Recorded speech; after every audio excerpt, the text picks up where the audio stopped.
ആരംഭിക്കണം.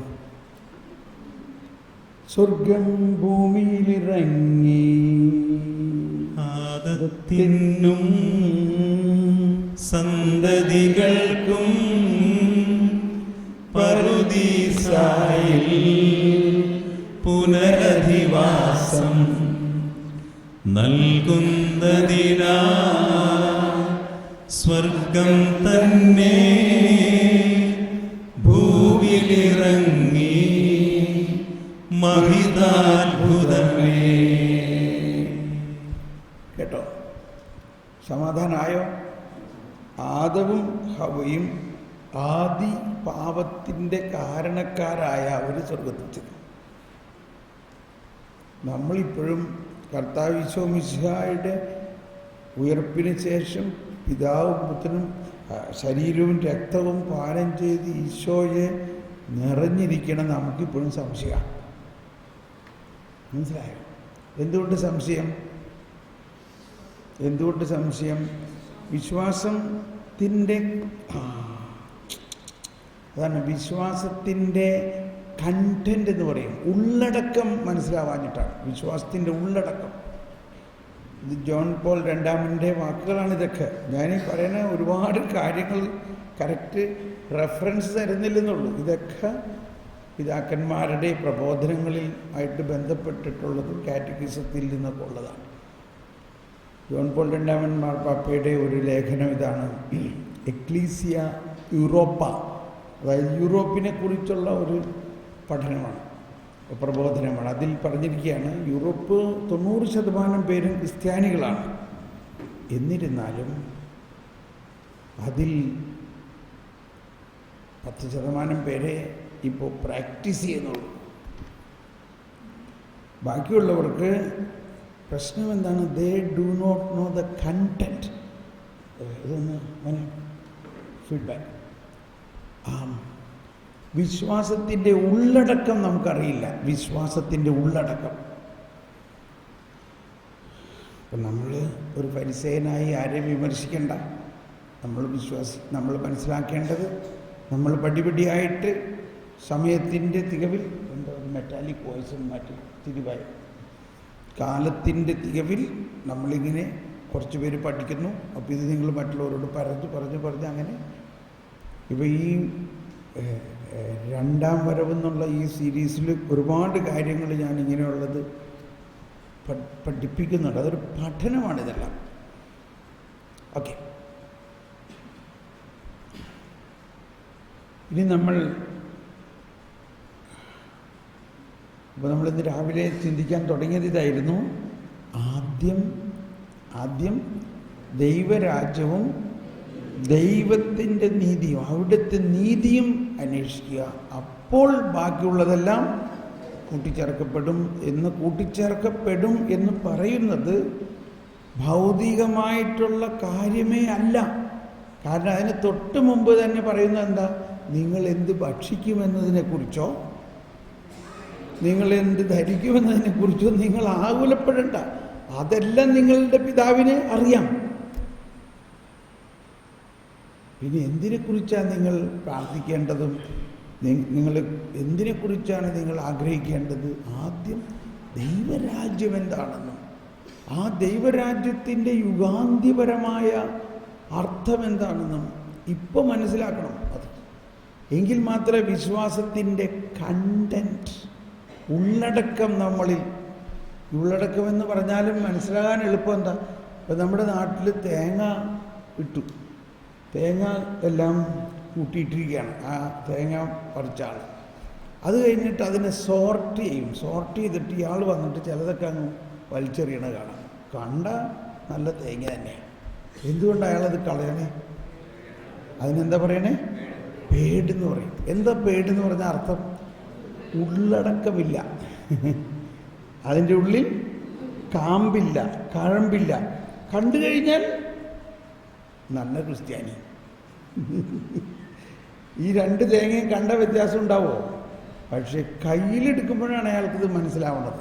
അതിങ്ങനെ കയ്യിലെടുത്ത് നോക്കുമ്പോൾ ശരിക്കും മനസ്സിലാവില്ല. ഈ പേട്ട തേങ്ങയും ഇത് എടുത്തു കഴിഞ്ഞാൽ ഉടനെ മനസ്സിലായി അതിൻ്റെ അകത്ത് കഴമ്പില്ല. അപ്പം നമ്മളുടെ ഉള്ളിൽ കഴമ്പുണ്ടാകണം. അതുണ്ടോ ഇല്ലയെന്ന് അറിയാൻ നമുക്ക് പല വിധത്തിലറിയാം. ഒരാളോട് 5 മിനിറ്റ് സംസാരിച്ച കാര്യം മനസ്സിലാവും. അകത്ത് എന്തോരം കഴമ്പുണ്ടെന്നും എന്ത് കഴമ്പാണുള്ളതെന്നില്ലേ. ഒരാളോട് 5 മിനിറ്റ് സംസാരിക്കുമ്പോൾ ആ ആളുടെ അകത്തുള്ള കഴമ്പ് എത്രത്തോളം ഉണ്ടെന്ന് നമുക്ക് മനസ്സിലാവും. അപ്പം നമുക്ക് എന്ത് വേണം? നമ്മളിന്ന് വീര്യത്തെക്കുറിച്ച് മനസ്സിലാക്കി. വീര്യമുണ്ടാകണമെങ്കിൽ നമ്മുടെ ഉള്ളിൽ കഴമ്പുണ്ടാകണം. കഴമ്പെന്ന് പറഞ്ഞാൽ എന്താ? ദൈവരാജ്യത്തെക്കുറിച്ചുള്ള രഹസ്യം അറിയണം. ഇന്നലെ ആരാ പറഞ്ഞതുണ്ട് ആ സാക്ഷ്യത്തിൽ? അതായത് നിങ്ങൾക്ക് എന്തുകൊണ്ടാണ് തെറ്റുപറ്റുന്നതെന്നാണ് പറഞ്ഞത്. ഫരിസയരോടാണ് പറയണേ, നിങ്ങൾ വിശുദ്ധ ലിഖിതങ്ങളോ ദൈവത്തിൻ്റെ ശക്തിയോ അറിയാത്തത് കൊണ്ടല്ലേ നിങ്ങൾക്ക് തെറ്റുപറ്റുന്നത്. വിശുദ്ധ ലിഖിതം അറിഞ്ഞാൽ മാത്രം പോരാ, അതെന്തർത്ഥത്തിലാണ് അത് വ്യാഖ്യാനിക്കുന്നത്, എന്താണ് അതിൻ്റെ അർത്ഥം. ഓക്കെ, അപ്പോൾ നമുക്കിപ്പോൾ ഇന്ന് നമ്മളെ വളരെയധികം ആകർഷിച്ച ചില കാര്യങ്ങളായിരുന്നു ഏദൻ തോട്ടം. അപ്പോൾ അവിടെ മുതൽ ഇനി നമ്മൾ ബൈബിൾ വായിക്കുമ്പോൾ മുഴുവനും ഒരു കരുണാസമ്പന്നനായ, നമ്മുടെ ഏറ്റവും സുഹൃത്തായ, നമ്മൾ നന്മ മാത്രമായ ദൈവത്തെയാണ് നമ്മൾ കാണുക. എന്നിട്ട് അതനുസരിച്ച് വേണം എല്ലാ വ്യാഖ്യാനവും വരിക. എല്ലാ വ്യാഖ്യാനവും പിന്നെ അതനുസരിച്ച് വരും. അപ്പോഴാണ് ബൈബിളിൽ ഇപ്പോൾ ആരോ പറഞ്ഞ മാതിരി ഇനി ഇത് വായിക്കാൻ ഒരു ഭയങ്കര ആർത്തിയായിരിക്കും. അവൻ കണ്ടിട്ടും കാണുന്നില്ല എന്ന് പറഞ്ഞ എല്ലാവരും, അവൻ കണ്ടിട്ടും കാണുന്നില്ല, അവൻ കേട്ടിട്ടും കേൾക്കുന്നില്ല. അപ്പോൾ നാളെ മുതൽ അല്ലെങ്കിൽ ധ്യാനം കഴിഞ്ഞ് വീട്ടിൽ ചെന്നാൽ പല കാര്യങ്ങളും കാണുമ്പോൾ പണ്ട് ശുണ്ഠി പിടിച്ചിരുന്ന മാതിരി ഇനി ശുണ്ഠി പിടിക്കരുത്. ശുണ്ഠി പിടിക്കാന്ന് പറഞ്ഞാൽ മനസ്സിലായില്ലേ? നമുക്കങ്ങ് ഒരു ഇറിറ്റേഷൻ വരും. ചില കാര്യങ്ങൾ കാണുമ്പോൾ നിസ്സാര കാര്യമാണെങ്കിലും നമുക്കങ്ങ് ഭയങ്കര ഒരു അരോചകത്വം ഉണ്ടാവും. എന്തുകൊണ്ടാണ്? എത്ര പ്രാവശ്യം ഇതിനോട് ഇത് പറഞ്ഞേക്കാണ് ഇങ്ങനെ ചെയ്യരുത്, പറഞ്ഞാൽ മനസ്സിലാവില്ലേ? അപ്പോൾ ഈ കേട്ട ആൾ മിണ്ടാതിരിക്കുമോ? കേട്ട ആൾ മിണ്ടാതിരിക്കുകയാണെങ്കിൽ സമാധാനമുണ്ട്. കേട്ട ആൾ എന്തെങ്കിലും പറയുകയാണെങ്കിൽ പിന്നെ കഴിഞ്ഞ്, പിന്നെ ഇതിൻ്റെ ഡബിൾ ശക്തിയിൽ വരും. അതാണ് ദുഷ്ടനെ എതിർക്കരുത്. എന്താ ഈശോ പറഞ്ഞത്? ദുഷ്ടനെ എതിർക്കരുത്. നമ്മൾ സാധാരണ അതെന്താ ദുഷ്ടനെ എതിർത്തില്ലെങ്കിൽ അവൻ ദുഷ്ടത വളർത്തൂലേ? അവൻ ദുഷ്ടത ചെയ്യാൻ കണ്ടിട്ട് എതിർക്കാതിരിക്കാമോ? ദുഷ്ടനെ എതിർത്താൽ പന്തടിക്കണമാതിരി അത് വീണ്ടും പൊങ്ങി വരും. ഇതൊക്കെയാണ് ദൈവനീതിയുടെ അർത്ഥം. ദുഷ്ടനെ എതിർക്കരുത്. അപ്പം എന്താ അതിൻ്റെ അർത്ഥം? ദുഷ്ടനെ നിങ്ങൾ എതിർക്കരുത്. ദുഷ്ടനെ എതിർക്കാൻ ആൾക്കാരെ കേൾപ്പിച്ചിട്ടുണ്ട്, അവരത് ചെയ്തോളും. അതാരാ? പരിശുദ്ധാത്മാവ്. പരിശുദ്ധാത്മാവിൻ്റെ ജോലി എന്താ? ദുഷ്ടാത്മാവിനെ ശരിയാക്കണം. അത് പരിശുദ്ധാത്മാവ് ചെയ്തോളും. മനുഷ്യൻ ചെയ്യണ്ട, അവന് അതിനുള്ള കപ്പാസിറ്റി കൊടുത്തിട്ടില്ല. ശരി, ക്യാമറ എടുത്തേക്ക്. അപ്പോൾ നമ്മൾക്ക് ദൈവരാജ്യവും അതിന് വേറൊരു ആസ്പെക്റ്റ് പറയുകയാണെങ്കിൽ ഒരു ക്രിസ്റ്റോസെൻട്രിക്, ശരി എടുത്തേക്ക് കംപ്ലീറ്റ്. Thank you. എനിക്ക് എല്ലാവരും അവരുടെ മുഖം കാണാൻ വേണ്ടി. ഓക്കെ, ക്രിസ്തു കേന്ദ്രീകൃതമാണ് സുവിശേഷം. ക്രിസ്തു കേന്ദ്രീകൃതം. Christ is the centre. അപ്പം ഇതെല്ലാം നമ്മൾ പഠിച്ചു കഴിയുമ്പോൾ നമ്മൾ ആ ക്രിസ്തു കേന്ദ്രീകൃതമായ ഒരു രാജ്യമാണ്, ഒരു ജീവിതമാണ് പുതിയ ജീവിതം. പക്ഷേ എനിക്ക് മനസ്സിലാവുന്നില്ല എന്തുകൊണ്ടാണിത് ആർക്കും. നമ്മൾ സുവിശേഷം കേൾക്കുമ്പോഴും പലരും പറയുമ്പോഴും ഒക്കെ നമ്മൾ ആദ്യം തന്നെ എടുത്ത് പറയണ വചനം ക്രിസ്തു കേന്ദ്രീകൃതമായ വചനം പറഞ്ഞു തുടങ്ങണം. ഓക്കെ, നമുക്ക് ആഴത്തിലേക്ക് നീക്കി വലയെറിയാൻ പോവുകയാണ്. അതുകൊണ്ട് എല്ലാവരും ശ്രദ്ധയോടെ ഇരിക്കുക. നമുക്കൊരു നിമിഷം ഒന്ന് പ്രാർത്ഥിക്കാം. പരിശുദ്ധാത്മാവേ, പരിശുദ്ധാത്മാവേ, എൻ്റെ ആത്മാവിൽ കൂടുതൽ ആഴമേറിയ ബോധ്യങ്ങൾ പകരണമേ. പരിശുദ്ധാത്മാവേ, എൻ്റെ ആത്മാവിൽ കൂടുതൽ ബോധ്യങ്ങൾ നൽകണമേ. ഓ പരിശുദ്ധാത്മാവേ, എന്നിൽ കത്തിപ്പടരണമേ. ജീവജലത്തിനരുവിയായി നിറഞ്ഞു കവിഞ്ഞൊഴുകണമേ. ഓ പരിശുദ്ധാത്മാവേ, എന്നിൽ കത്തിപ്പടരണമേ, എന്നിൽ കത്തിപ്പടരണമേ, എന്നിൽ കത്തിപ്പടരണമേ. ജീവജലത്തിനരുവിയാൽ നിറഞ്ഞു കവിഞ്ഞൊഴുകണമേ. ജീവജലത്തിനരുവിയാൽ നിറഞ്ഞു കവിഞ്ഞൊഴുകണമേ. സ്നേഹാഗ്നിജ്വാലയ എന്നിൽ കത്തിപ്പടരണമേ. സ്നേഹാഗ്നിജ്വാലയ എന്നിൽ കത്തിപ്പടരണമേ. ജീവജലത്തിനരുവിയായി നിറഞ്ഞു കവിഞ്ഞൊഴുകണമേ. ജീവജലത്തിനരുവിയായി നിറഞ്ഞു കവിഞ്ഞൊഴുകണമേ. സ്നേഹാഗ്നിജ്വാലയ എന്നിൽ കത്തിപ്പടരണമേ. സ്നേഹാഗ്നിജ്വാലയ എന്നിൽ കത്തിപ്പടരണമേ. ജീവജലത്തിനരുവിയായി നിറഞ്ഞു കവിഞ്ഞൊഴുകണമേ. ജീവജലത്തിനരുവിയായി നിറഞ്ഞു കവിഞ്ഞൊഴുകണമേ. സ്നേഹാഗ്നിജ്വാലയ എന്നിൽ കത്തിപ്പടരണമേ. സ്നേഹാഗ്നിജ്വാലയ എന്നിൽ കത്തിപ്പടരണമേ. ജീവജലത്തിനരുവിയായി നിറഞ്ഞു കവിഞ്ഞൊഴുകണമേ. ജീവജലത്തിനരുവിയായി നിറഞ്ഞു കവിഞ്ഞൊഴുകണമേ. എന്നിൽ കത്തിപ്പടരണമേ. എന്നാത്മാവിൽ പടരണമേ. എന്നാത്മാവിൽ പടരണമേ. എന്നിൽ കത്തിപ്പടരണമേ. എന്നിൽ കത്തിപ്പടരണമേ. എന്നിൽ കത്തിപ്പടരണമേ. എന്നിൽ കത്തിപ്പടരണമേ. എന്നിൽ കത്തിപ്പടരണമേ. എന്നിൽ കത്തിപ്പടരണമേ. എന്നിൽ കത്തിപ്പടരണമേ. എന്നിൽ കത്തിപ്പടരണമേ. എന്നിൽ കത്തിപ്പടരണമേ.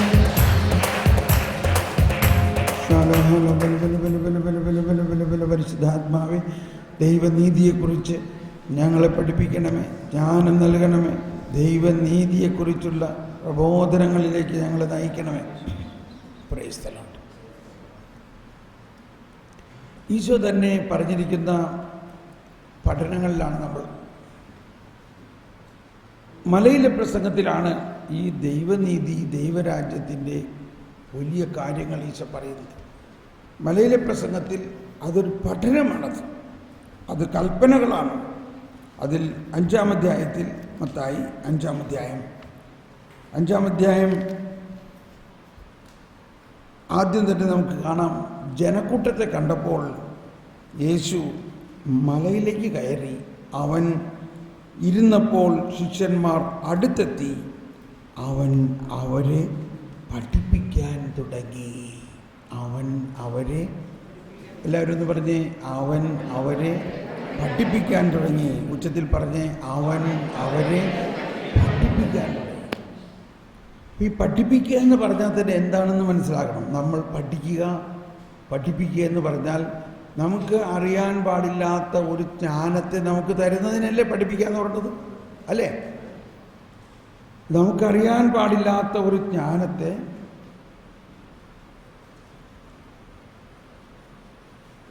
നോക്കിക്കോട്ടോ. ഈ ഒരു ഗ്ലാസ്, ഇത് നമ്മുടെ മനസ്സാണെന്ന് വിചാരിച്ചോ. മനസ്സിലാകുക എന്ന് പറഞ്ഞാൽ ഗ്ലാസ്സിലാകുക, അല്ലേ? മനസ്സിൽ ആകുക.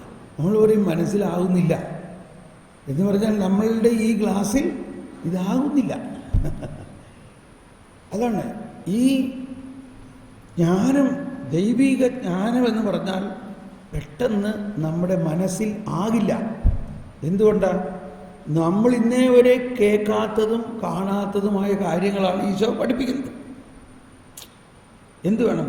അത് വേണോ അതോ മനസ്സിലാകണത് വേണോ? മനസ്സിലാകണത് നമുക്ക് അറിയാവുന്ന കാര്യങ്ങളാണ്. അപ്പോൾ നമുക്ക് അറിയാൻ പാടില്ലാത്ത കാര്യങ്ങൾ നമ്മുടെ മനസ്സിലാക്കണം. അപ്പോൾ ദൈവികമായ കാര്യങ്ങൾ ഇങ്ങനെയാണ് വരുന്നത്. കണ്ടോ, ഇതെങ്ങനെയാണ് മനസ്സിലാക്കണേ? ഇത് നമ്മുടെ മനസ്സാണ്. പക്ഷേ സംഭവങ്ങൾ നമ്മുടെ മനസ്സിനേക്കാൾ വളരെ വലുതാണ്. അപ്പോൾ ദൈവിക ജ്ഞാനം ഇങ്ങനെ ദൈവം പറയുമ്പോൾ ഇത് മനസ്സിലാക്കുന്നതിനാണ് പരിശുദ്ധാത്മാവിൻ്റെ പ്രവർത്തനം ആവശ്യമാണ്. പരിശുദ്ധാത്മാവ് രണ്ട് തരത്തിൽ പ്രവർത്തിക്കുന്നു. ഒന്ന്, ഈ വ്യക്തിയുടെ ഉള്ളിൽ നിന്ന് പ്രവർത്തിക്കുന്നു, ഈ മനസ്സിനെ വേണ്ട വിധം റിസപ്റ്റീവ് ആക്കാൻ, തുറക്കാൻ, സ്വീകരിക്കാൻ, അതിൻ്റെ അകത്തത് പ്രവർത്തിക്കാൻ. രണ്ട്, അല്ലെങ്കിൽ ആദ്യം ഈ യേശുവിലൂടെ ദൈവത്തിൻ്റെ പ്രബോധനങ്ങൾ നമ്മളിലേക്ക് വരുന്നത് പരിശുദ്ധാത്മാവിൻ്റെ പ്രവർത്തനത്തിലൂടെയാണ്. ശ്രദ്ധിക്കണം കേട്ടോ, ഇവിടെ നോക്കിയെല്ലാവരും, ദൈവീക വെളിപാടാണിത്. ഈ വെളിപാട് ഇങ്ങനെ വിസ്തരിച്ചിട്ടുള്ള വലിയ കാര്യമാണെങ്കിലും അതിൻ്റെ കണ്ടന്റിന് നഷ്ടപ്പെടാത്ത രീതിയിൽ പരിശുദ്ധാത്മാവ് അത് നമ്മുടെ ഇത് കണ്ടോ, അതിനെങ്ങനെ സാവധാനം ചുരുക്കി ചുരുക്കി ചുരുക്കി ചുരുക്കി എങ്ങനെ നമ്മുടെ മനസ്സിൻ്റെ ഉള്ളിൽ ഫിറ്റ് ആവുന്ന രീതിയിൽ അതിനെ ചുരുക്കി. കണ്ടോ, ഈ 5 കാര്യം തന്നെയാണ്. കണ്ടോ, ഈ ഇത്രയും വികസിച്ചിരുന്ന അതിനെ പരിശുദ്ധാത്മാവ് ഇങ്ങനെ ചുരുക്കി. ഇപ്പം ഈ 5 വല്ലതും കുറവ് വന്നിട്ടുണ്ടോ? കുറവൊന്നും വന്നിട്ടില്ല. നമ്മുടെ മനസ്സിലാവുന്ന രീതിയിൽ ചുരുക്കി. ഇപ്പം കണ്ടോ, മനസ്സിലായോ? ഇപ്പം മനസ്സിലായോ? ഇപ്പം മനസ്സിൽ ആയോ? മനസ്സിൽ ആയി. അതിനാണ് മനസ്സിലാകുക എന്ന് പറഞ്ഞതിൻ്റെ അർത്ഥം. കഴിഞ്ഞിട്ടില്ല. ഈ മനസ്സിലായി. ഇനി നമ്മുടെ ഉള്ളിൽ പരിശുദ്ധാത്മാവ് പ്രവർത്തിച്ചുകൊണ്ട് ഇതിനെ അങ്ങ് അകത്തേക്ക് അങ്ങ് കൊണ്ട് ചെന്നിട്ട് പരിശുദ്ധാത്മാവ് ഇതിൻ്റെ അകത്ത് ചെന്നിട്ട് ഇതിനെ അങ്ങ് വികസിപ്പിക്കും. കേട്ടോ, ഇനി ഇത് വിട്ടുപോവോ? വിട്ടുപോകില്ല. മനസ്സിലാകുക മാത്രമല്ല, നമ്മുടെ മനസ്സുമായിട്ട് ഇതിനെ അങ്ങ് കൊളുത്തി പിടിച്ചിരിക്കുകയാണ്. ഇനി നിനക്ക് വിട്ടുപോകാൻ പറ്റില്ല. അതാണ് ദൈവികമായ ദൂതുകൾ, ദൈവികമായ രഹസ്യങ്ങൾ പഠിപ്പിക്കുക എന്നതിൻ്റെ അർത്ഥം ഇതാണ്. അത് ഉപരിപ്ലവമല്ല. ഇത് ഉള്ളിൻ്റെ ഉള്ളിലേക്ക് ചൂഴ്ന്നിറങ്ങി നമ്മുടെ ആത്മാവുമായിട്ട് അങ്ങ് ഒന്നായി കഴിയുമ്പോൾ നമ്മൾ അത് പഠിച്ചു. എന്ത് ചെയ്തു? പഠിച്ചു.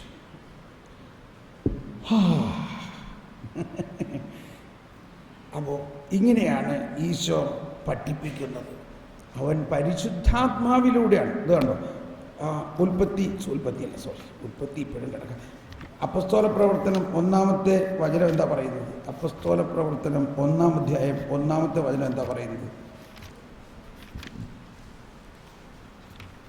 അപ്പസ്തോല പ്രവർത്തനം 1-ാം അധ്യായം. അല്ലയോ തിയോഫിലോസ്, യേശു താൻ തിരഞ്ഞെടുത്ത അപ്പസ്തോലന്മാർക്ക്, എല്ലാവരും വായിച്ച്, ശബ്ദമുയർത്തി വായിച്ച്, അപ്പസ്തോല പ്രവർത്തനം ബൈബിളിൻ്റെ ഏറ്റവും മത്തായി, യോഹന്നാൻ കഴിഞ്ഞിട്ട്. അല്ലയോ തിയോഫിലോസ്, യേശു താൻ തിരഞ്ഞെടുത്ത അപ്പസ്തോലന്മാർക്ക് പരിശുദ്ധാത്മാവ് വഴി കൽപ്പന നൽകിയതിന് ശേഷം സ്വർഗത്തിലേക്ക് സംവഹിക്കപ്പെട്ട ദിവസം വരെ പ്രവർത്തിക്കുകയും പഠിപ്പിക്കുകയും ചെയ്ത എല്ലാ കാര്യങ്ങളെക്കുറിച്ച് ആദ്യ ഗ്രന്ഥത്തിൽ ഞാൻ എഴുതിയിട്ടുണ്ടല്ലോ. ആര് വഴി? ആര് വഴി? ഹലോ, യേശു പഠിപ്പിച്ചു എന്നാണ് നമ്മൾ മനസ്സിലാക്കണേ. യേശു ആര് വഴി പഠിപ്പിച്ചു? പരിശുദ്ധാത്മാവ് വഴി. ഇതൊക്കെ ഡോമിനം വിഫിക്കാന്തത്തിൽ കൃത്യമായിട്ട് എഴുതിയേക്കുന്ന വാക്കുകളാണ്. പരിശുദ്ധാത്മാവ് വഴി പഠിപ്പിക്കുന്നു. അതാണ് ഈശോ പറഞ്ഞത്, അവൻ വരുമ്പോൾ അവൻ നിങ്ങളെ എല്ലാ കാര്യങ്ങളും പഠിപ്പിക്കും, ഞാൻ പറഞ്ഞതെല്ലാം ഓർമ്മിപ്പിക്കും, അവൻ നിങ്ങളെ സത്യത്തിൻ്റെ പൂർണ്ണതയിലേക്ക് നയിക്കും. അപ്പോൾ ഈ മലയിലെ പ്രസംഗത്തിലായാലും എങ്ങനെയാണ് ഈശോ പഠിപ്പിക്കാൻ ആരംഭിച്ചത് തന്നെ കണ്ടോ. ലൂക്ക വീണ്ടും ഇച്ചിരി പരന്നു പോകാണ്, കുഴപ്പമില്ല, നമുക്ക് ഇച്ചിരി സമയമുണ്ടല്ലോ, നമ്മൾ ധൃതി പിടിക്കേണ്ട ആവശ്യമില്ലല്ലോ അല്ലോ. ലൂക്ക 4:4 തുറന്നപ്പോഴേ ലൂക്ക 4:1 എന്താ? ലൂക്ക 4 എന്താ പറയണേ? എന്ന് വായിച്ചേ. യേശു പരിശുദ്ധാത്മാവ് നിറഞ്ഞവനായി ജോർദാനിൽ നിന്ന് മടങ്ങി. കണ്ടോ, എന്നിട്ട് ആത്മാവ് അവനെ മരുഭൂമിയിലേക്ക് കൊണ്ടുപോയി. ഓക്കെ, ആ കഥയൊക്കെ നമ്മൾ പഠിച്ചു. ഇനി ആ മരുഭൂമി പരീക്ഷണം കഴിഞ്ഞിട്ട് 4:14 എന്താ പറയുന്നത്? യേശു ആത്മാവിൻ്റെ ശക്തിയോടുകൂടെ ഗലിയിലേക്ക് മടങ്ങിപ്പോയി. അവൻ്റെ കീർത്തി സമീപ പ്രദേശങ്ങളിലെല്ലാം വ്യാപിച്ചു. അവൻ അവരുടെ സിനഗോഗുകളിൽ പഠിപ്പിച്ചുകൊണ്ടിരുന്നു. അപ്പോൾ ഇതെല്ലാം കേൾക്കുമ്പോഴേ വളരെ വിശകലനം ചെയ്യണം. അതിനെ ചുമ്മാ അങ്ങ് ഓടിച്ചു പോയാൽ പോരാ. അവൻ അവരുടെ സിനഗോഗുകളിൽ പഠിപ്പിച്ചു എന്ന് പറഞ്ഞാൽ കാര്യം വേറെയായി. സിനഗോഗിൽ പഠിപ്പിച്ചു എന്ന് പറഞ്ഞാൽ കത്തോലിക്ക പള്ളിയിൽ പഠിപ്പിച്ച മാതിരിയാണോ? സിനഗോഗ് ആര് പഠിപ്പിക്കുന്ന സ്ഥലമാണ്? യഹൂദരുടെ പഠിപ്പിക്കുന്ന സ്ഥലമാണ് സിനഗോഗ്. അവരെന്താ അവിടെ പഠിപ്പിക്കുക? അവിടെ അവിടെ മോശയുടെ നിയമങ്ങൾ, അതായത് ഒരു ലോ കോളേജിൻ്റെ പ്രതീതിയാണ് അവിടെ. നിയമം ഇന്നിന്ന നിയമം അനുസരിക്കുന്നില്ലെങ്കിൽ ഇന്നിന്ന ശിക്ഷയാണ്. എന്നിട്ട് അതിനെ നമ്മുടെ കോടതിയിലൊക്കെ പറയണ മാതിരി ഇന്ന കോടതിയിൽ ഇന്ന നിയമം അനുസരിച്ച് ഇന്ന കേസിൽ ഇന്ന മാതിരി വിധി ഉണ്ടായത് എന്ന പോലെ ആവർത്തന ഗ്രന്ഥം, അതാണ് നിയമത്തിൻ്റെ ആവർത്തന ഗ്രന്ഥം, സംഖ്യയുടെ പുസ്തകം. അവിടെയെല്ലാം ആ കോടതി നിയമം അനുസരിക്കാതിരുന്നപ്പോൾ എന്തെല്ലാം ശിക്ഷകൾ നടപ്പാക്കിയെന്നുള്ളത് ആവർത്തിച്ച് ഇവിടെയും പറയും സിനഗോഗിൽ. അപ്പോൾ ഒരാൾ ഞായറാഴ്ച ദിവസം വിറക് വറക്കാൻ പോയി. അതുടനെ 2-3 പേര് കണ്ടാൽ ഫരിസേയൻ. എന്താ ഫരിസേയൻ? കണ്ടാൽ ഉടനെ പിടിക്കണം അവനെ, അവൻ ഞായറാഴ്ച വിറക് വറക്കണം, സാബത്ത് അശുദ്ധമാക്കി. പോയില്ലേ? പിന്നീട് വായിച്ചാൽ മതി. സംഖ്യ 15 പറഞ്ഞിട്ടുള്ള കാര്യം. ഉടനെ 4 ആൾക്കാർ കൂടി അവനെ പിടിച്ചു കൊണ്ടുവന്നുണ്ട്. 2 ആളുണ്ടെങ്കിൽ തെളിവായി. ഈ 2 ആളുകൾ സാക്ഷിയാണ്. ഇവൻ എന്ത് ചെയ്തു? അവനവിടെ നിന്ന് 2 ചുള്ളിക്കമ്പ് പറക്കി. നീ എന്തിനാ ചെയ്തേ? എനിക്ക് കഞ്ഞി കുടിക്കാനൊന്നും ഇല്ലാണ്ട് വിശന്നപ്പോൾ അങ്ങനെ ചെയ്തതാണ്. പക്ഷേ നീ സാബത്ത് അശുദ്ധമാക്കിയിരിക്കുന്നു. ഇത് വലിയ തെറ്റാ ചെയ്തത്. നിനക്കറിയില്ല നിയമം അനുസരിച്ചില്ലെങ്കിൽ ശിക്ഷ ഉണ്ടാകുന്നു. എന്നിട്ട് ഉടനെ ക്ഷമിക്കാനുള്ള നിയമമില്ല. ഞാൻ ചിലതൊക്കെ ആവർത്തിക്കുന്നതായിരിക്കും, പക്ഷെ ഇപ്പോഴാണ് എനിക്ക് ശരിക്കത് മനസ്സിലാകേണ്ടത്. അങ്ങനെ അവർ സിനഗോഗ് അധികാരികൾ അല്ലെങ്കിൽ അന്നത്തെ അധികാരികളുടെ അടുത്ത് കൊണ്ടുവന്നപ്പോൾ അവരെന്ത് പറഞ്ഞെന്നറിയാമോ? അയ്യോ, എന്തോ ഒരു വലിയ തെറ്റാ നീ ചെയ്തേ. ഇത്രയും വലിയ തെറ്റിനെ വിധിക്കാൻ ഞങ്ങൾക്ക് അധികാരമില്ല. ശാപത്ത് ലംഘിച്ചിരിക്കുന്നു. ദൈവമായ കർത്താവിൻ്റെ ദിവസത്തെ നീ അശുദ്ധമാക്കിയിരിക്കുന്നു. അതുകൊണ്ട് മേൽക്കോടതിയിലേക്ക് പോകണം. മേൽക്കോടതി ആരാ? മോശയും അഹ്റോനുമാണ്. അങ്ങനെ അവനെയും കൊണ്ട് മോശയുടെയും അഹ്റോൻ്റെ അടുത്ത് ചെന്നു. അവരിത് കേട്ടിട്ട്, എന്താ നീ ചെയ്തത്? ദൈവത്തിൻ്റെ നിയമത്തെ നീ ലംഘിച്ചിരിക്കുന്നു. ദൈവത്തിൻ്റെ ദിവസത്തെ നീ അശുദ്ധമാക്കിയിരിക്കുന്നു. അവർ യോഗം ചേർന്ന് പ്രാർത്ഥിച്ചിട്ട് അവർ തീരുമാനിച്ചത് എന്താ? ഇവനെ പുറത്തു കൊണ്ടുപോയി കല്ലെറിഞ്ഞ് കൊല്ലുക. മനസ്സിലായോ? ഇതാണ് സാബത്ത് ലംഘിച്ചാൽ നിങ്ങൾക്കെല്ലാവർക്കും ഉണ്ടാകാൻ പോകുന്നത്. അതുകൊണ്ട് സാബത്ത് ദിവസം ശ്രദ്ധിക്കണം. ഇത് സിനഗോഗിലെ ക്ലാസ്സാണ്. മനസ്സിലായോ? അപ്പോൾ ഇത് കേട്ടിട്ട് എന്താ തോന്നണേ? ഇപ്പോൾ കേൾക്കണ ആളുകൾക്ക് സന്തോഷം തോന്നുന്നു? എന്ത് തോന്നുന്നു? ഭയം, ഭാരം. അവിടെ എല്ലാം ആകെ വിറച്ചിരിക്കുകയാണ്. സാബത്ത് ദിവസം ഒരു ചുള്ളിക്കപ്പ് വറക്കാൻ പോയതിന് അവനെ കൊന്നു. ഇത് പഴയ നിയമത്തിൽ രേഖപ്പെടുത്തിയിരിക്കുന്ന മോശയുടെ കാലത്തുള്ള സംഭവമാണ്. ഇവർ വിറച്ചിരിക്കണം. എന്തു ചെയ്യും?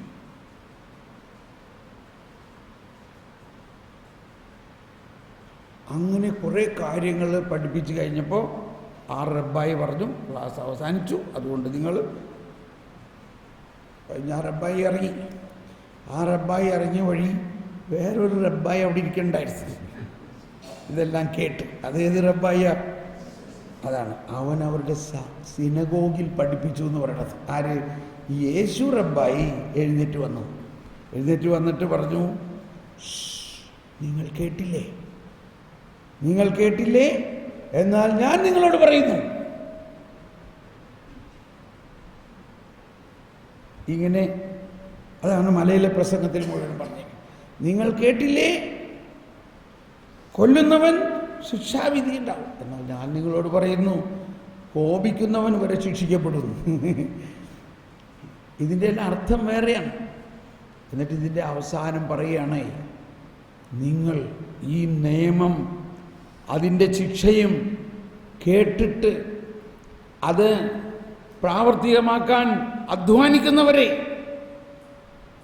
അത് പ്രാവർത്തികമാക്കാൻ പറ്റാത്തത് കൊണ്ടുള്ള ഭാരം ചുമക്കുന്നവരെ, നിങ്ങളെല്ലാവരും എൻ്റെ അടുക്കൽ വരുവിൻ. ഞാൻ വന്നിരിക്കുന്നത് നിങ്ങളുടെ പാപവും അതിൻ്റെ ശിക്ഷയും അതിൻ്റെ ശാപവും ഏറ്റെടുക്കാനാണ്. നിങ്ങളുടെ പാപം രക്താംബരം പോലെ ചുവന്നതാണെങ്കിലും ഞാൻ അവയെല്ലാം തൂവെള്ള പോലെ വിശുദ്ധിയാക്കി മാറ്റും. വരുവിൻ, എൻ്റെ നുകം ഭാരം കുറഞ്ഞതാണ്. ഇത് കേൾക്കുമ്പോൾ നമുക്കുണ്ടാകുന്ന ഫീലിംഗ് എന്താ? ഇപ്പൊ തന്നെ നിങ്ങൾക്ക് തോന്നണില്ലേ? ഇത് കേൾക്കുമ്പോൾ നമുക്കൊരു എന്താ തോന്നണേ? ആശ്വാസം, കംഫർട്ട്.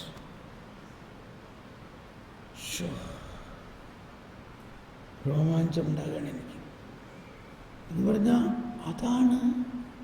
അപ്പം ഇത് കേട്ട് ഇരുന്ന ആളുകൾ അങ്ങോട്ടും ഇങ്ങോട്ടും സംസാരിക്കാൻ തുടങ്ങുകയാണെന്ന് വിചാരിച്ചു. ഒരു ഇത് ഒരു ഭയങ്കര ആശ്വാസമാണല്ലോ, ഇതൊരു പുതിയ വാർത്തയാണല്ലോ, ഇതൊരു സുവിശേഷമാണല്ലോ, ഇതൊരു സദ്വാർത്തയാണല്ലോ. അങ്ങനെയാണ് ഈ സദ്വാർത്ത എന്ന പേര് ഉണ്ടായത്. മനസ്സിലായില്ലേ? അപ്പം ഇതിൻ്റെ ഇടയിൽ ഞാൻ പറഞ്ഞ ശ്രദ്ധിച്ചോ? ആ മത്തായി 11:28 നമ്മൾ എന്തോരം പറഞ്ഞിട്ടുള്ള വചനമാണത്. അധ്വാനിക്കുന്നവരും ഭാരം ചുമക്കുന്നവരും എൻ്റെ അടുക്കൽ വരുവിൻ, ഞാൻ നിങ്ങളെ ആശ്വസിപ്പിക്കാം എന്ന്. ശരിയാണല്ല, ഞാൻ നിങ്ങളെ ആശ്വസിപ്പിക്കാം എന്ന് എന്തർത്ഥത്തിലാണ് നമ്മൾ പറയാറുണ്ടായിരുന്നത്? പറയാം, എന്തർത്ഥത്തിലാണ്? നമ്മുടെ ജീവിതത്തിൻ്റെ അധ്വാനവും ബുദ്ധിമുട്ടുകളും കഷ്ടപ്പാടുകളും ജോലി ചെയ്യുന്നവരുടെ കാര്യങ്ങൾ ഇതൊക്കെയല്ല ഉദ്ദേശിക്കുന്നത്. ആ അർത്ഥത്തിലേ അല്ല ആ വചനം. ഈ ഫരിസേയരുടെയും നിയമജ്ഞരുടെയും കർക്കശമായ നടപടികളും നിയമം പറഞ്ഞുകൊണ്ട് ആളുകളെ, നിയമത്തെ പ്രതി ആളുകളുടെ മേൽ ചുമത്തുന്ന ഭാരവും അധ്വാനവും കണ്ടിട്ട് പറയാണ്, അധ്വാനിക്കുന്നവരെ, നിയമം നടപ്പാക്കാൻ വേണ്ടി അധ്വാനിക്കുന്നവരെ, അത് നടപ്പാക്കാൻ പറ്റാത്തത് മൂലമുള്ള പാപത്തിൻ്റെ ഭാരം ചുമക്കുന്നവരെ, നിങ്ങൾ എൻ്റെ അടുക്കൽ വരുവിൻ, ഞാൻ നിങ്ങളെ ആശ്വസിപ്പിക്കാമെന്നൊക്കെ പറയുന്നത് യെശയ്യായിൽ പറഞ്ഞിട്ടുള്ള വാക്കുകളാണ്. He will comfort you. യെശയ്യായിൽ പറഞ്ഞിട്ടുള്ളതാണ്. ഒരു ആശ്വാസദായകൻ വരും, അവൻ നിങ്ങളെ ആശ്വസിപ്പിക്കും, നിങ്ങളുടെ പാപത്തിൻ്റെ ഭാരം അവൻ ഏറ്റെടുക്കും. നമ്മുടെ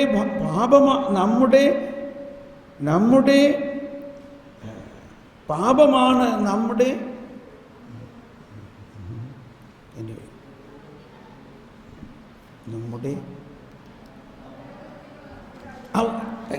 നമ്മുടെ അകൃത്യങ്ങളാണ് അവൻ ഏറ്റെടുക്കുന്നത്. അപ്പം അവർക്ക് അതിൻ്റെ കണക്ഷൻ കിട്ടുക. അത് ശരിയാണല്ലോ. അപ്പം ഇവർക്ക് പഴയ നിയമമൊക്കെ അറിയാലോ. ഓ, അങ്ങനെ അവിടെ എഴുതിയിട്ടുണ്ടല്ലോ, നിന്റെ പാപം കടുചുവപ്പാണെങ്കിലും ഞാനതെല്ലാം തൂവെള്ളയാക്കും, വരുവിൻ നമുക്ക് രമ്യപ്പെടാം എന്നും എഴുതിയിട്ടുണ്ടല്ലോ. ഓ, അപ്പോൾ ഈ സിനഗോഗിലുണ്ടായിരുന്ന ആളുകൾ മുഴുവനും യേശുവിൻ്റെ പുറകെ അത് പോയി. അതാണ് അവസാനം നോക്കുമ്പോൾ എല്ലാവരും അവൻ്റെ പുറകെ പോയിരിക്കുന്നല്ലോ. എല്ലാവരും അവൻ്റെ പുറകെ പോയിരിക്കുന്നു. അതുകൊണ്ട് ഫരിസേയരും നിയമജ്ഞർക്കും അവനോട് കൂടുതൽ അമർഷമാകാൻ തുടങ്ങി. അവരുടെ പ്രബോധനം നിലച്ച മാതിരിയായി.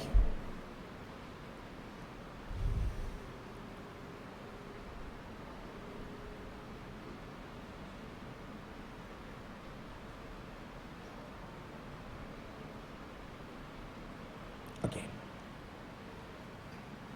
ഇനി വീണ്ടും നമുക്ക് മത്തായിലേക്ക് പോകാം. അപ്പോൾ മത്തായി 5 ഈ സുവിശേഷ ഭാഗ്യങ്ങളിൽ എങ്ങനെ ദൈവരാജ്യം സ്വന്തമാക്കാം അതിനു വേണ്ട പ്രധാന ചില കാര്യങ്ങൾ അതിൽ പറഞ്ഞിട്ടുണ്ട്. അതവിടെ നിൽക്കട്ടെ. അതിനുശേഷം പറയുകയാണ്, നിങ്ങൾ ഭൂമിയുടെ ഉപ്പാണ്. എന്താ ഉപ്പിൻ്റെ ഗുണം? ഉപ്പ് വസ്തുവകകൾ കെട്ടുപോകാതെ നശിച്ചു പോകാതെ സൂക്ഷിക്കുന്ന ഒന്നാണ് ഉപ്പ്. നിങ്ങൾ ഉപ്പാണ്. നിങ്ങൾ ലോകത്തിലെ ആത്മാക്കളെ നശിക്കാതെ സൂക്ഷിക്കാൻ വേണ്ടിയുള്ളതാണ്. നിങ്ങൾ വിളക്കാണ്. നിങ്ങൾ മറ്റുള്ളവർക്ക് പ്രകാശം. അപ്പോൾ ഇതെല്ലാം ദൈവരാജ്യത്തിൻ്റെ പോയിന്റ് ഓഫ് വ്യൂവിലാണ് പറയുന്നത്. ഓക്കെ, ഇനി ആ സെറ്റ് പ്രബോധനം കഴിഞ്ഞിട്ട് 17 മുതലുള്ള വചനമാണ് നമ്മളിപ്പോൾ പഠിക്കേണ്ടത്. പ്രത്യേകിച്ച് എല്ലാവരും ഒന്ന് എടുത്ത് 5:17 മുതലൊന്ന് വായിച്ചേ. 5:17.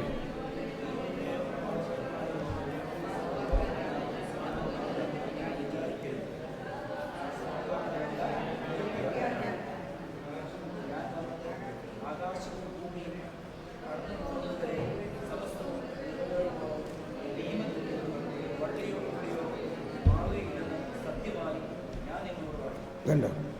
അപ്പോൾ ഇവിടെ ഫരിസേയരും നിയമജ്ഞരുടെയും അല്ലെങ്കിൽ മോശയുടെ നിയമം അല്ലെങ്കിൽ യേശുവിൻ്റെ ഈ സുവിശേഷ വേല കാണുമ്പോൾ എല്ലാവർക്കും തോന്നുന്നത് ഇവൻ ഈ നിയമത്തെയൊക്കെ റദ്ദാക്കാനാണോ വരുന്ന മാതിരി തോന്നുന്നു.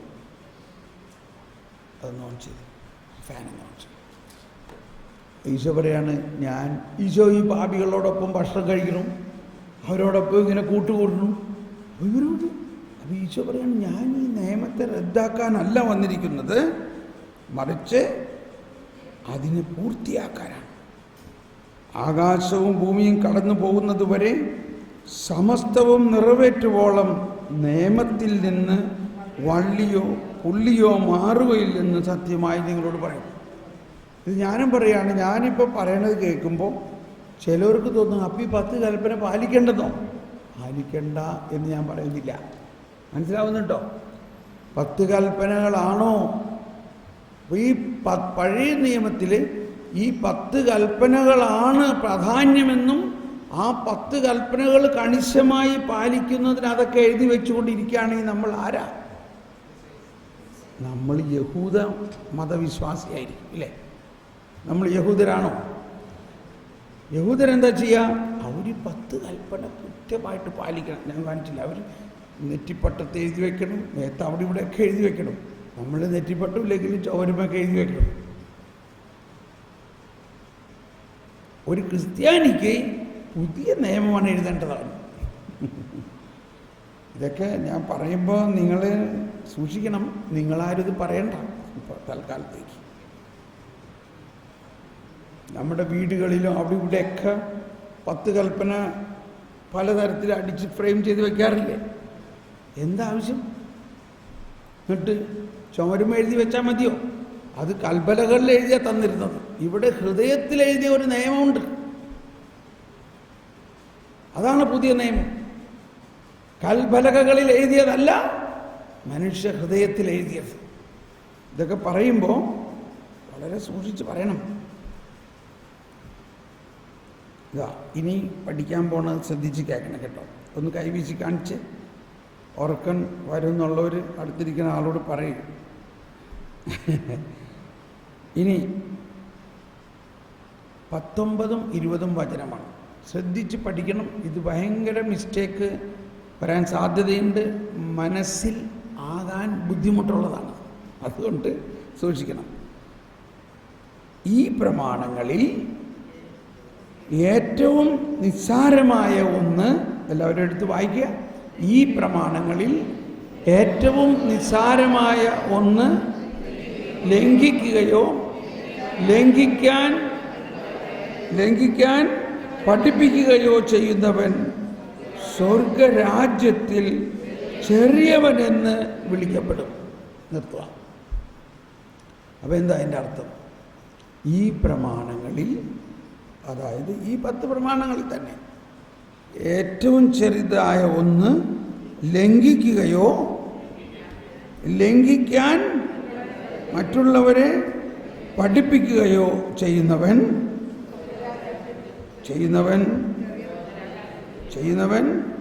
സ്വർഗരാജ്യത്തിൽ ചെറിയവനെന്ന് വിളിക്കപ്പെടും.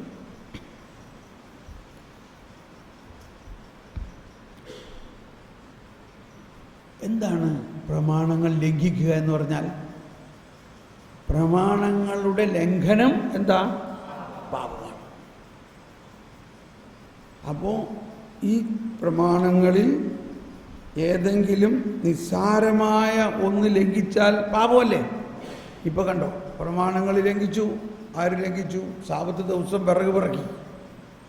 വലിയ പാപമാണ് അവൻ ചെയ്തത്. ഇനി അത് ലംഘിക്കാൻ അവൻ മറ്റുള്ളവരെ പഠിപ്പിക്കുകയും ചെയ്യണം. അതിലും വലിയ പാപമല്ലേ? ശ്രദ്ധിക്കണേ. എൻ്റെ അടുത്ത വാക്ക് എന്താ പറയണത്? അവൻ എന്താകും? അവൻ സ്വർഗരാജ്യത്തിൽ ചെറിയവനായിരിക്കും. ഇവിടുത്തെ ഒരു വലിയ പോയിന്റ് എന്താ? അവൻ സ്വർഗരാജ്യത്തിൽ എങ്ങനെ കയറി? സ്വർഗരാജ്യത്തിൽ എന്ന് പറയുമ്പോൾ അവൻ സ്വർഗരാജ്യത്തിൽ കയറിയിരിക്കുന്നു. കയറിയോ ഇല്ലയോ? കയറി. അതാണ് ഈ വചനത്തെ ഭയങ്കര സൂക്ഷിച്ച് നോക്കി വായിക്കണം. ഒരു ചേച്ചി പറയും ഞാനതുമ്മ തൊടുന്നു. അത്രയും ഫണ്ടമെൻ്റലിസ്റ്റ് പോകണ്ട. പക്ഷെ അവർ പറയണത് ഞാനതുമ്മ തൊട്ട് കുറേ നേരം തൊടു